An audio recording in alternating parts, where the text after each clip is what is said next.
Tiga pegawai Bawaslu Kabupaten Seruyan yang ditahan terdiri dari pejabat pembuat komitmen, bendahara, dan operator keuangan Bawaslu. Mereka ditahan atas dugaan tindak pidana penyalahgunaan wewenang terkait dana hibah Bawaslu. Total kerugian negara akibat kasus ini mencapai 2 miliar rupiah. Mas, untuk uangnya itu untuk keperluan apa kemarin, Mas? Biar sama layar saya aja. Ya, untuk apa kemarin, Mas? Ya, betul, benar nggak untuk judi? Betul judi, nggak. Betul untuk itu.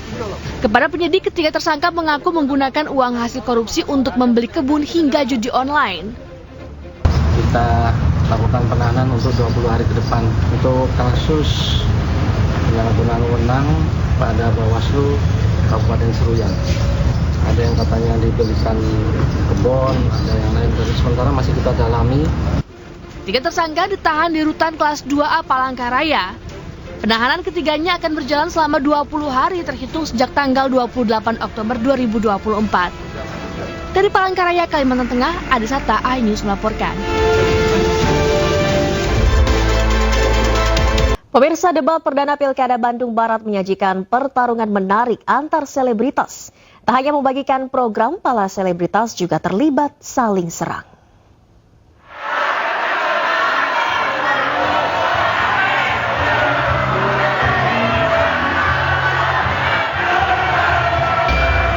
Debat perdana calon bupati dan wakil bupati Bandung Barat berjalan seru. Pendukung masing-masing paslon tak henti meneriakan dukungannya. Debat dihadiri 5 paslon yang bagikan program-programnya masing-masing. Menariknya, di Bandung Barat ada 3 selebritas yang ikut dalam debat. Ketiganya pun saling serang dalam debat yang digelar Selasa malam. Calon Bupati Bandung Barat nomor urut 2 Richie Ismail atau yang akrab dikenal JJ Govinda dan calon Wakil Bupati Bandung Barat nomor urut 1 Gilang Dirga kompak kritisi pemimpin sebelumnya. Bandung Barat sendiri sebelumnya dipimpin oleh Hengki Kurniawan yang saat ini juga maju sebagai calon Bupati Bandung Barat nomor urut 3. Permodalan insentif untuk petani, peternak, dan juga perikanan. Intinya Bandung Barat ini sudah punya sumber daya alamnya. Sumber daya manusia yang belum punya adalah pemimpin yang amanah yang bisa dipercaya masyarakat dan bisa nyambung programnya sama masyarakat. Intinya pertama kita harus mengganti dulu pemimpin daerahnya. Terima kasih. Saya mau cerita sedikit mengenai apa yang terjadi pada saat saya ke Cipongkor. Para petani yang ada di sana, mereka mengeluhkan bagaimana kebijakan dari pemerintah sebelumnya. Bagaimana mereka selama ini menjual hasil taninya kepada tengkulak. Bagaimana mereka selama ini butuh yang namanya pasar induk untuk menjual hasil bumi mereka dengan harga yang lebih kompetitif. Sehingga tidak ada lagi buang-buang tomat, buang-buang timun dengan harga yang murah. Sementara Hengki Kurniawan juga sempat menyerang JJ Govinda dalam debat. Calon Bupati Bandung Barat nomor urut 3 menyebut jawaban JJ tidak nyambung. Terkait pertanyaan nomor 1, tentu jawaban nomor 2 tidak nyambung ya. Jadi yang ditanyakan adalah soal merit system. Nah, oleh sebab itu kita berupaya mendapatkan orang yang profesional sesuai dengan disiplin ilmunya, sesuai dengan kompetensinya, sehingga birokrasi melayani dengan baik. Pilkada Bandung Barat diikuti 3 paslon. Paslon nomor urut 1, Didik Agus Triwiyono dan Gilang Dirga. Paslon nomor urut 2, Richie Ismail dan Asep Ismail. Nomor urut 3, ada pasangan Hengki Kurniawan dan Ade Sudrajat. Paslon nomor urut 4, ada Edi Rusyandi dan Unjang Asari. Serta paslon nomor urut 5, Sundaya dan Asep Ilyas. Tim Liputan iNews melaporkan. Jelang debat perdana Pilkada Jawa Tengah, pemirsa, kedua paslon siapkan strategi masing-masing. Calon Gubernur Jawa Tengah nomor urut 1 Andika Perkasa belusukan ke pabrik rambut palsu di Banjarnegara, Jawa Tengah. Sementara lawannya calon Gubernur Jawa Tengah nomor urut 2 Ahmad Lutfi berencana mengajak Jokowi menjadi tim sesnya.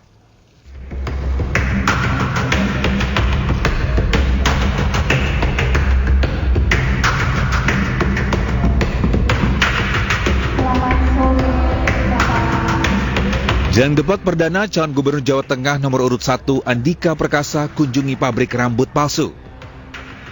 Dalam kesempatan tersebut, Andika juga menyempatkan diri untuk berkeliling dan menyaksikan langsung proses pembuatan rambut palsu berkualitas ekspor. Andika menegaskan akan rencananya untuk membantu para pekerja, karyawan, dan buruh di Jawa Tengah melalui beragam program kesejahteraan.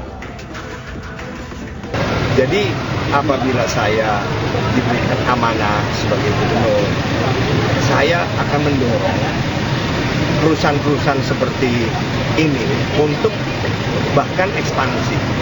Sebab yang kita perlukan adalah bagaimana kita memperbesar ekspor kita daripada impor. Yang hari ini impor kita masih lebih besar. Sementara jalannya calon gubernur Jawa Tengah nomor urut 2, Ahmad Lutfi berencana mengajak Jokowi untuk menjadi tim sesnya. Ketika dikonfirmasi, Ahmad Lutfi tidak menampik kedekatannya dengan Presiden ke-7 RI Joko Widodo.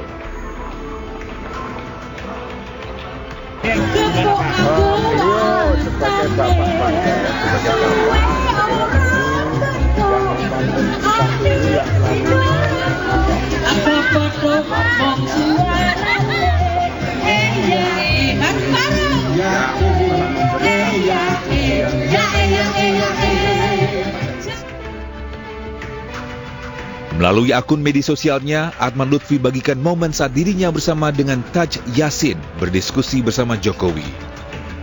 Tak lupa, Ahmad Lutfi ucapkan terima kasih atas wejangan yang diberikan kepada paslon nomor urut 2 ini.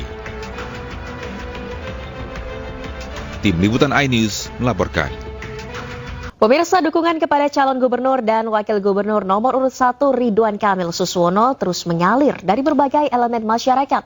Salah satunya dari Organisasi Masyarakat Kebangkitan Jawara dan Pengacara atau Bang Japar, serta Partai Damai Kasih Bangsa yang siap memenangkan pasangan Ridho di Pilkada Jakarta 1 putaran.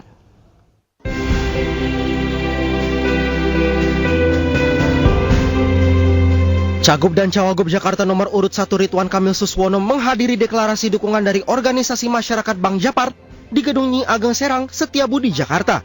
Dukungan ini menambah semangat serta kekuatan pasangan Ridho untuk menang 1 putaran pada Pilgub Jakarta mendatang.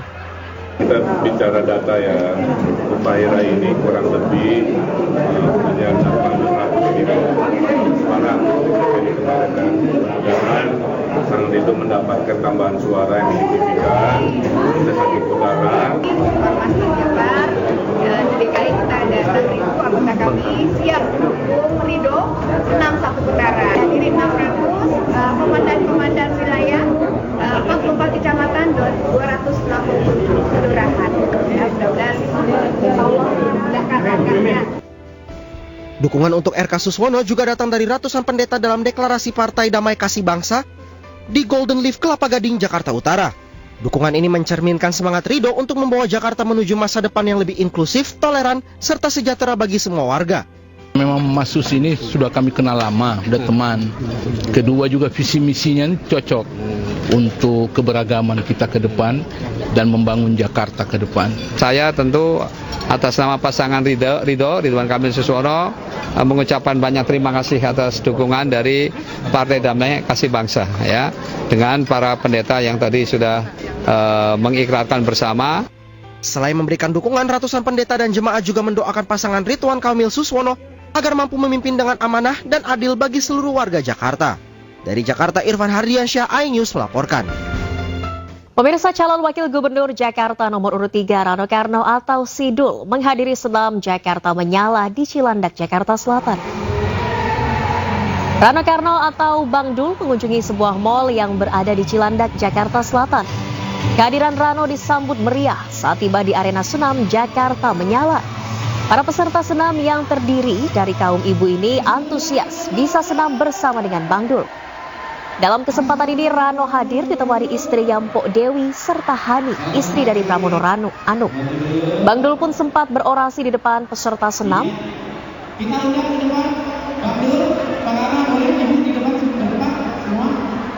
Ya, alhamdulillah nih semangat ibu-ibu semakin semangat ya, karena kita tahu nih kalaupun dihitung masa kampanye tinggal 24 hari lagi. Artinya dibutuhkan tenaga ekstra. Karena itu kita harus sehat. Nah, sehat harus olahraga. Nah, inilah saya terima kasih dengan ya Bu Hani, Mas Ano, Pramono, kemudian istri saya juga aktif membantu kita. Sekarang dibantu oleh Pak Kana, kita menggunakan one bell untuk menjadikan tempat kita ya bersosialisasi. Terima kasih Anda masih dikawal Pilkada. Pemirsa, Ormas pendukung Jokowi yang dikenal Projo berencana menjadi partai politik. Jokowi pun tidak melarang loyalisnya membentuk partai politik baru.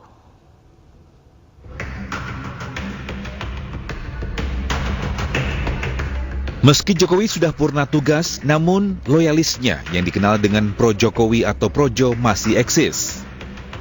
Dalam program Rakyat Bersuara, Bendahara Umum Projo, Panel Barus nyatakan tidak menutup kemungkinan Projo berubah menjadi partai politik. Perlu saya sampaikan bahwa memang agenda Kongres adalah salah satu agenda yang akan kita lakukan. Dan secara jadwal insya Allah akan dilaksanakan di akhir tahun ini, di bulan Desember. Dan memang salah satu isu yang cukup strategis dan akan dibahas adalah terkait transformasi Projo ke depan.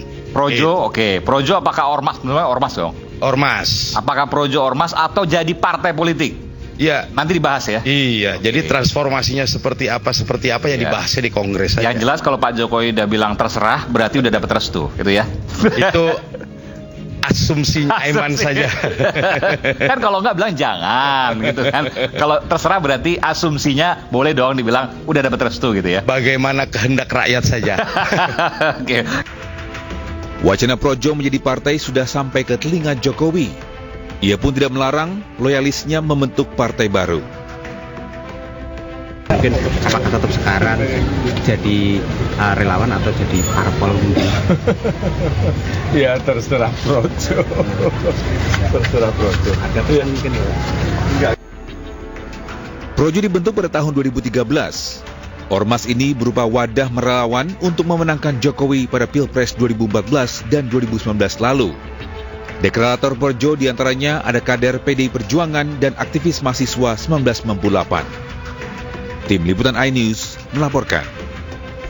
Pemirsa, Menteri Kependudukan dan Pembangunan Keluarga Wihaji menghadap Wakil Presiden Gibran Rakabuming Raka di kantor Wakil Presiden untuk membahas tim percepatan penurunan stunting. Sementara itu, Menteri Komunikasi dan Digital Mutia Hafiz juga melaporkan terkait masalah komunikasi digital. Usai menghadap Wapres Gibran Rakabuming Raka di Istana Wapres Selasa siang, Menteri Kependudukan dan Pembangunan Keluarga BKKBN Wihaji mengatakan pihaknya melaporkan tentang percepatan penurunan stunting kepada Wakil Presiden yang merupakan pengarah TPPS. Sebagai Ketua Pengarah, Wapres Gibran telah memberikan sejumlah arahan tentang TPPS, namun Wihaji tidak merinci arahan tersebut. Dalam pertemuan tersebut juga dibahas masalah menurunnya angka kelahiran dan pernikahan belakangan ini. Ada Perpres 72 tentang penanganan stunting. Kebetulan kita harus laporan minimal 2 kali dalam setahun berkenaan dengan TPPS, tim percepatan penurunan stunting.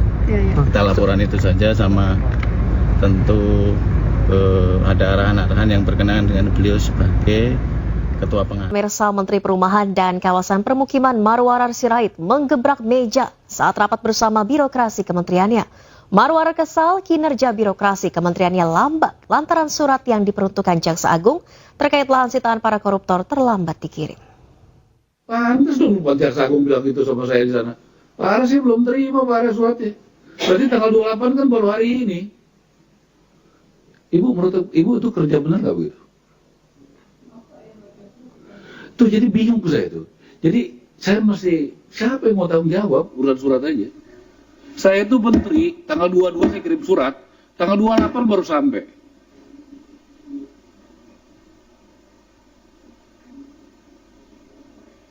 Ini diantar sebagai pos. Saya malu sama Jaksa Agung. Pak Ara, mana saya baru cek, Pak Ara belum sampai suratnya. Ini udah kejawab tanggal 28, ngeri. Bagaimana Anda mau melayani publik kalau cara kerjanya begini gitu loh.